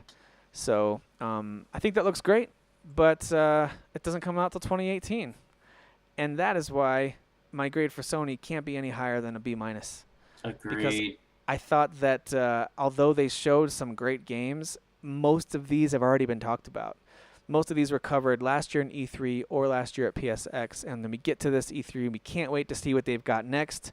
And they painted themselves into a corner. They showed too many games too early just to kind of knock things out for last year's E3. And, yeah, I think they painted themselves into a corner. I saw somebody in Unlock say it, and this guy who said it is a complete idiot. Let me say that first of all. He's a complete idiot. He's a fanboy moron. But I thought it was funny when he said that Sony still beat Xbox even though they just remastered their show from last year. Ouch. Ouch. But the point is that he was actually insulting Xbox, but he was really insulting Sony as well. Yeah. This show was pretty pathetic when it comes to exciting announcements. Correct. So listen, they had no new hardware to announce, and so nothing, it was all about. There was nothing new. Yeah. Everything it was all about the games, right? Even the game I'm most excited for that's coming out in 2017 for Sony, which they didn't even announce in the show, Ni no Kuni 2, I should say. Oh, they did show that in the pre-show. I should have mentioned. They did. Show but they didn't have it in like the main show, which is what I'm going to grade them on. I'm not going to grade them on the pre-show. For the main show, they didn't have anything really for 2017 except 2 DLC expansion. I don't know what they are right now. I don't know how long Uncharted is. I don't know how much depth it has. I don't know what Horizon's going to be. Horizon could be like a 3-hour story mode in a new area. I don't think it will be. I think it's going to have more depth than that. But everything else was just 2018 games, and games, like you said, that we've already seen before. The only surprises were Monster Hunter, which is third party, which, by the way, I didn't see anything that made it seem like it was third party. Not one thing in that show. No, I think the news came out afterwards. So that exactly. So platforms. JP talks about Xbox being misleading. That's very misleading. Of course, and I can say that I definitely thought Monster Hunter World was a PS4 exclusive. I did at first too. Yeah, I agree. Shadow of Colossus was a surprise. Again, if it was something I was more into, that'd be great, but it's not. So overall, I would say because I said Microsoft and Sony had a draw. I'm going to give it a B+, and here's the only reason why I'm giving it a B+, is because everything they showed was still exciting, even though I've already seen it. Meaning, I got to see more of God of War. Awesome. I got to see more of Detroit. It was awesome. I got to see more of Spider-Man. It was awesome. I got to see more of Days Gone. It was awesome, and so on. So I'll give it a B+. My game of the show would be God of War. Okay. I love that we got to see more God of War gameplay. I was very excited about that. It looks like, oh, good, it's going to be more of that God of War action. And they're not totally changing everything. It looks very fast-paced and brutal. It just looks different, and it looks like there's going to be more RPG elements to it with experience gain and things like that. We'll see if that all holds together for when the game comes out. But that wasn't my game of show simply because there was nothing that new about it. It was nice to see it, but nothing that new. If Shadow of the Colossus weren't a remake or re-release, I'd probably pick that from a game of show. But for the sake of, hey, let's pick a game of the show that we don't know a ton about. It's not out yet. I'm going to go with Spider-Man. I think it took us from being, hey, here comes this really fun Spider-Man game from Insomniac, and then we got to see it in action, and I could totally envision myself actually playing. As they showed the battles, I could see myself controlling Spider-Man and making those counter moves and jumping around and tying guys up with the webs. It looks like it's going to be so much fun. Probably the best Spider-Man game to date, and I love Spider-Man, the comic book hero. I love his villains. I'm very excited for that game. So for Sony, I'll give them Spider-Man as my favorite game of their show. Okay. All right, but there's other stuff I'm excited about too. It's funny that it sounds like hearing us talk, I think I'm being a little more positive about Microsoft and Sony, but I give them slightly lower grades than you, which is kind of weird the way that we think about grades. Interesting. I give them both a B-. I think it was a draw. The reason it's not any higher is I don't think either of them brought enough new stuff to the table. Both of them were probably, just like you said with Microsoft, I think both of them were one jaw-dropping new thing away from having an incredible conference. And They to both- be fair to Sony, though, and you said this, so I'm not saying this because I'm not saying that you didn't say this, but they showed so much last year. they did. And I'm not saying they don't have more stuff. I do believe they really do have more stuff, and I think they could have announced something new. I think they Right. chose not to on purpose. But they at least, all their games, even though I've seen them already, these are all their games. Exactly. They're doubling There down on their isn't a games. lot of third Yeah. party, and that was my big issue with Yep. Microsoft. I felt like Yep. Microsoft had the more exciting announcements as far as the games, like Anthem and Ori, and Absolutely. Ori is their game. But I felt like with Sony, I should say, the more exciting new announcements. But with Sony, I felt like they had the better catalog. Like they clearly have the better catalog. 100% agree with It's that. not even a debate. Yep, and that's why I give them a tie. I think Microsoft did a better job of showing us some new things, even though they weren't new IPs. But like, here's some new things. Here's a new system, and here's some new entries in our favorite franchises. Sony And I'm didn't show really us. excited. I didn't talk about it. I'm really excited about the Xbox X. Yeah, and of course the system itself. So there's exciting things that they're doing, but again, nothing crazy in terms of new IP and really pushing the limits of what we expect from them. And Sony had that same thing, but they doubled down on games that are Sony games. You can only play them on PS4, and you got to give them credit for that. All those games look like they're taking amazing steps forward in their development. I just hope they all deliver. So, alrighty. So far, there's not, for me, the clear-cut winner so far. We got one more to cover. Is Ubisoft. I thought they killed it, and they were your least favorite, which is interesting. Trash. And I think your favorite was Bethesda so far, right? No, did I? I gave Microsoft a B plus. Oh, Bethesda was like a B or so. Yeah, I would say yeah. Microsoft and Sony are winning for me at a B Okay. plus. All right. So last but not least, Nintendo delivered their Direct on Tuesday morning, and they kept. This is the one that was short and sweet. I know Bethesda was a little bit shorter than we expected, but Nintendo was incredibly short and sweet, and they surrounded it with announcements. Like, for example, a few weeks before E3, they announced a new RPG called Lost Sphear from Tokyo RPG Factory, which I hadn't heard much about. Very similar in look and kind of music to I Am Setsuna. So that looks interesting, but that wasn't part of their show. And then after the show, they announced some stuff that I tried to throw on here in these notes too. But let's go through the Nintendo stuff. I thought the Direct was very, it moved smoothly. It was very compact. I thought they did a great job with it. Xenoblade Chronicles 2 got a trailer and some gameplay, and apparently people got to play it. This game is pretty close to being done, and it still has a holiday 2017 release date window. That is very exciting for Switch owners.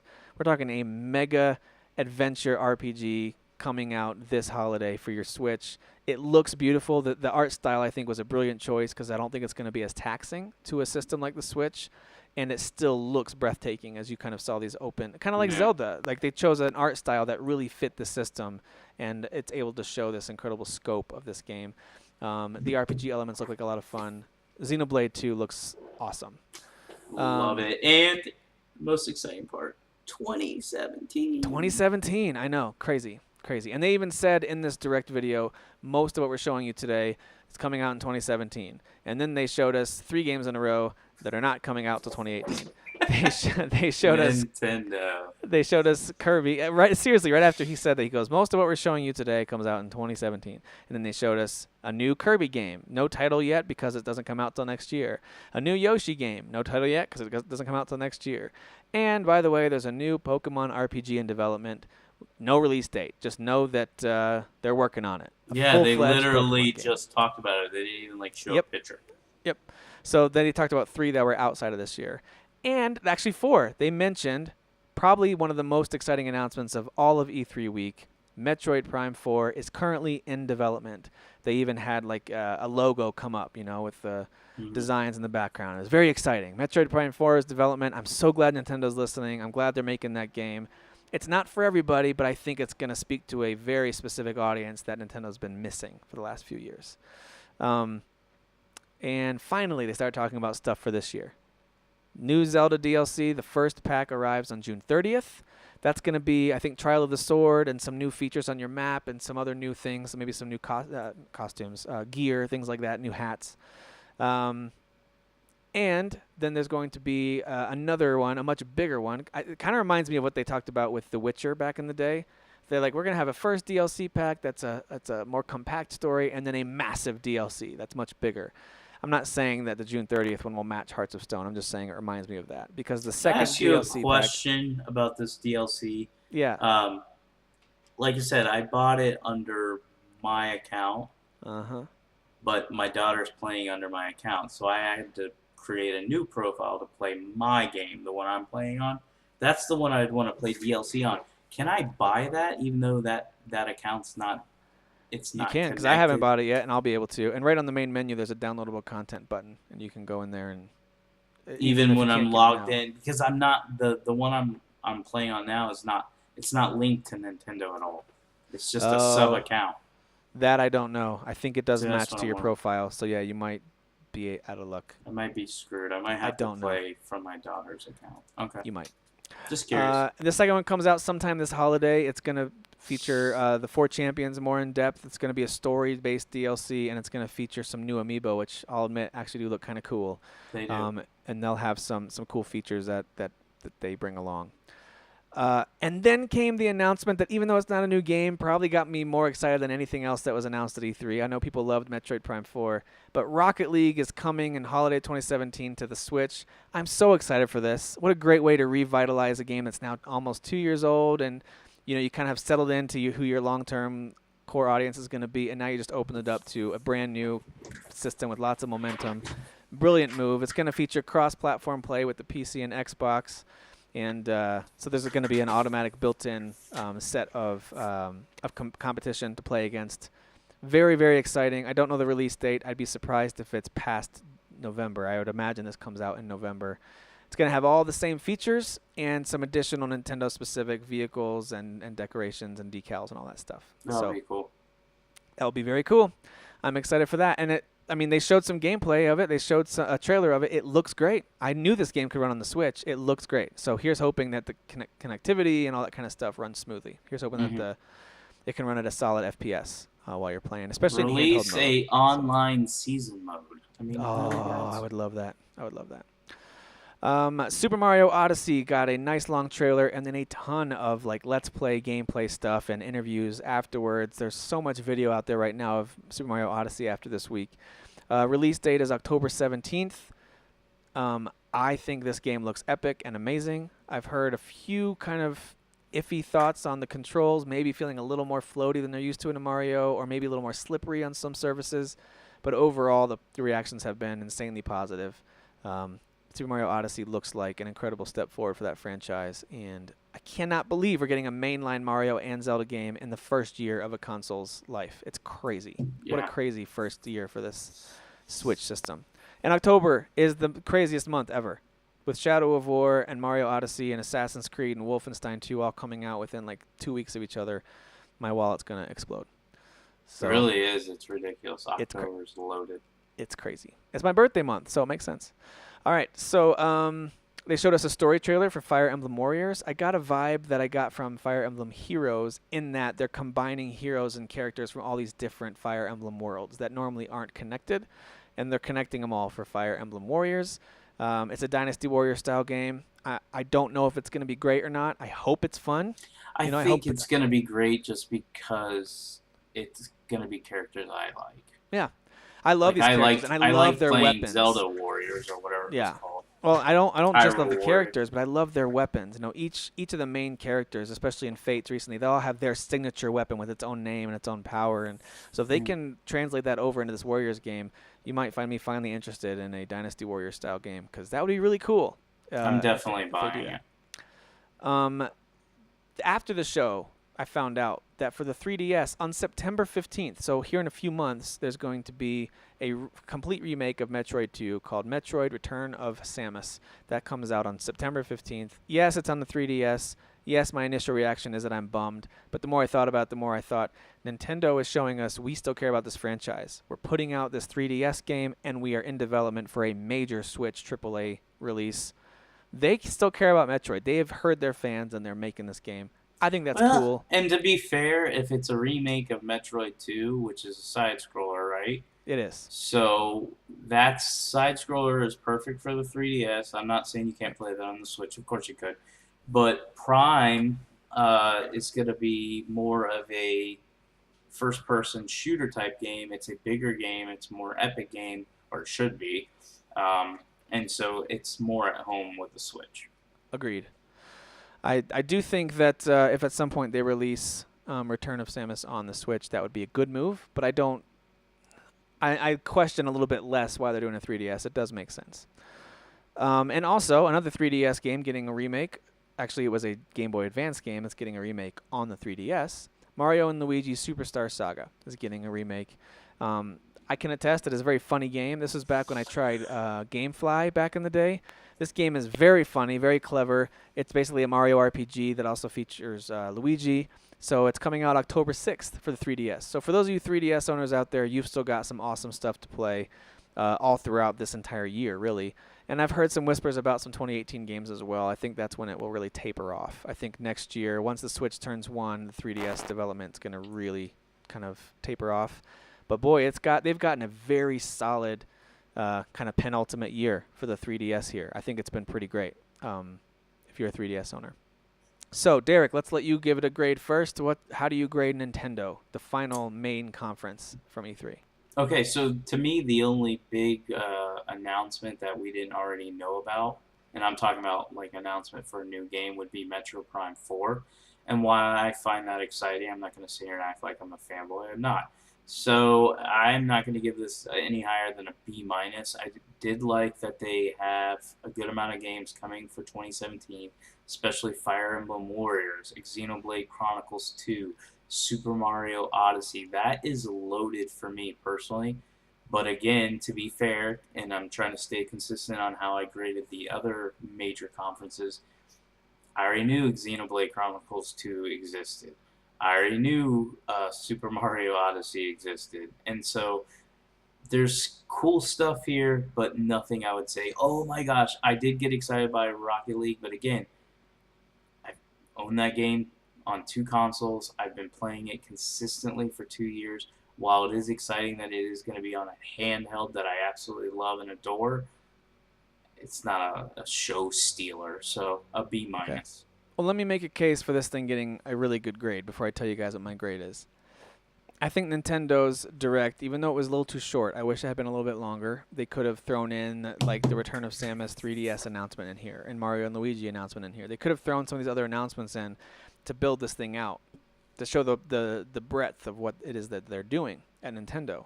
That being said, I thought they had an almost perfect balance of stuff coming out this year, stuff coming out in 2018, and stuff coming out with a yet-to-be-determined date. And it really kind of, as a Switch owner who's kind of just hoping they'll give me more and more reasons to feel confident in my purchase, we've got stuff that's coming out next month, the month after that, month after that, month after that, all the way through the end of 2017. And then I've got some games in 2018 to look forward to they've already talked about. And then these long-term development games like the new Pokemon RPG and Metroid Prime 4. And that's not to mention the stuff that Reggie apparently came out this week and started talking about how there's third-party stuff that we haven't announced yet, but we're going to talk to you about soon. Third parties are reaching out to Nintendo now. They've got a hot system that's doing really well, and third parties are talking to them. So I know that they've confirmed things like Call of Duty is not coming to Switch. It's all but confirmed that Assassin's Creed Origins won't come to Switch. That's okay. I just like hearing that Nintendo is finally talking to major third parties again. I'm okay with playing those games on my other systems for now. But I think Nintendo did a perfect job of balancing out, be excited. There's something for you every single month. Since this system launched on March 3rd, there has been at least one, if not more, major game for you every single month through the end of the year. I've never seen that before with any system launch. I don't think I've ever seen a launch lineup in the first 9-10 months that's this strong, ever. I can't think of one. So yeah. I think that's why I think Nintendo killed it. I think this conference was exactly what Switch owners and, on the fence potential Switch purchasers needed. I give them an A. I put them right above what Ubisoft did. I thought their balance was perfect. I think they had some room to grow up into an A+. They could have padded it out with more announcements. There's always things that I'm like, oh, it'd be cool if they had a Star Fox or an F-Zero. Like, there's always something I could think of that I'd like for them. I wish they would have talked about the Virtual Console. I think what they did here was perfect. Virtual Console would have given them the game, the show of the. It would have, but I think the that they've conference. had to delay some of that because it sounds like now their online services aren't launching till early 2018, and that includes their Virtual Console and their kind of old game that you get for free. And by the way, they changed that where it used to be, hey, every month you're going to get one classic game for free and then give it back. Now it's apparently yours for good. They heard the fans, and it's going to be yours for good if you are a subscriber to Nintendo Online. All right. And you gave them a grade already? What'd you give them? B-. All right. So what's your favorite game from this conference, from this specific conference? Oh, from this, I'm gonna go with Xenoblade Chronicles 2. Okay. Yeah, That's the it one looks I'm great. most excited about. Yep, it looks great. For me personally, although the announcement of Rocket League was my favorite announcement, my game of Nintendo show was definitely Super Mario Odyssey. Cannot wait for that. It looks like a return to old Super Mario 64 style of Mario adventure and exploration, and I'm so excited for that. If they had actually had some stuff to show for Metroid Prime 4, maybe that would have been it, but they didn't. So it's Mario Odyssey all the way. Cannot wait. So a couple other quick announcements that I've seen. Stranger Brigade is a new co-op shooter set in the 1930s with supernatural enemies made by the developers of Sniper Elite. Metal Gear Survive was delayed until 2018. Telltale has confirmed, all but confirmed, they are working on an original IP. If you aren't familiar, Telltale is the team that makes all the adventure games based on comic books and classic old stuff. You know, Walking Dead, that kind of stuff. And Guardians of the Galaxy most recently. They're working on an original IP, which could be interesting. We'll see. And Call of Duty confirmed 100% not coming to the Switch at this time. So there you go. Those are some of the things that have come out outside of those conferences. There's lots more, guys. Go check out whatever video game website of choice to see all the news. Derek, before we close things out here, it's been kind of a mega episode, and that's okay. I know if anyone else out there is like me, they were excited about E3. It's very exciting stuff. But if you had to pick one game of show, you can give me some honorable mentions if you want, but if you had to pick one, what's your game of the show? Well, excuse me. Jeez, I'm tired. It's past midnight. Anthem is my game of the show. I would say a close second would be Ori. And then the rest of them are just, again, I would say this. My biggest disappointment with all of E3, there was not a lot of exciting new announcements. And so I'll just stick with Anthem as my game of the show. Ori is my second favorite, and then everything else is just kind of tied because it's like, well, I already knew that existed, so I don't really care. Okay. It's really tough for me to pick because there's lots of games I'm excited about, but I give this game the edge because it was freshly announced at this E3, and that's Wolfenstein 2, The New Colossus. That's why I so strongly disagreed with you saying that the trailer was weird and confusing. I thought it was great. I loved the style. I was really excited about it. I can't wait to play that on October 27th. I'm looking forward to it quite a bit. Other games that I'm really pumped about, Mario Odyssey, Assassin's Creed Origins, Shadow of War. You mean the other two games that come out on October 27th? I know, the same day. It's going to be nuts. Rocket League Switch, of course. And I can't wait for Ori either, although I do think that Ori is probably a 2018 game if we're being realistic. So the rest of these are all Which is fine. 2017. Honestly, take your time because I'm overloaded right now. Yeah. And 2018 is already looking like it's overloaded. I think I do want to end the show by saying this. As somebody who used to buy literally every game, it's becoming like baseball card collecting. When I was younger, I was able to get all my favorite players' cards because there was usually about 4 or 5 brands that would release a card. So let's say, just use an example, Chris Webber would have like maybe 8 rookie cards. When I quit collecting cards, it was when my favorite players would have their rookie cards come out and they would have about 80 different rookie cards. It just got overwhelming. It got to the point where like there's just too many coming out, and I don't want to sound like I'm whining because I'm not. All I'm saying is games are now, they're so big that now corporations and these businesses are funding so many projects that we're getting overloaded with games. 2017 is crazy. 2018 is already looking crazy, and we're not even close to 2018. I know. We're over 6 months away from it. We are 6 months away from it. It's just weird. Yep, it's crazy. And I'll make a special request of Microsoft with Ori and really any other developers out there that are targeting like March or October, okay?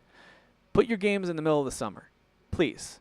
Drop your games in June, July, maybe early August. I really if you have don't to. understand that, yeah. I mean, there's no competition. There's nothing. None. There's the only thing I'm buying in this summer is I did buy ARMS, but Yeah. that was mainly because my kids seem interested. Yep. And I'm going to probably buy Final Fantasy 12, which I probably won't play, even though I really should. And that's it. Everything else is, nah, there's nothing. These publishers should have their finger on the pulse of the gaming community, and most people regard the summer as our time to catch up on the backlog. Hit them with a major release that has no competition and kill it.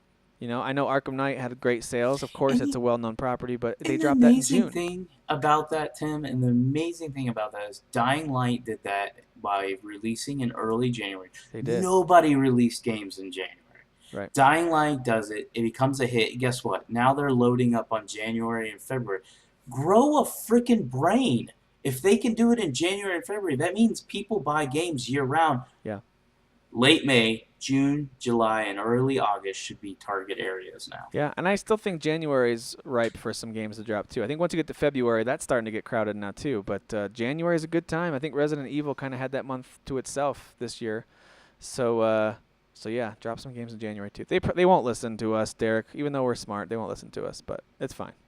It's fine. Yeah, it's ridiculous. All right, well, thank you all for listening to this mega episode, this mega E3 review episode. I know I talk quickly and stuff like this. I talk even faster than normal, so thanks for keeping up with us. And special thanks to Derek for staying up past his bedtime. He now needs to go get his binky so he can go to bed. It's night time in the Teague house. So we'll talk to you guys next week. We got some more stuff coming up this summer to talk about, so we'll connect with you next week. Thanks again for listening. Share the show with your friends. We'll see you. Who is your daddy? I am the father. You fathers will understand. My father taught me many things.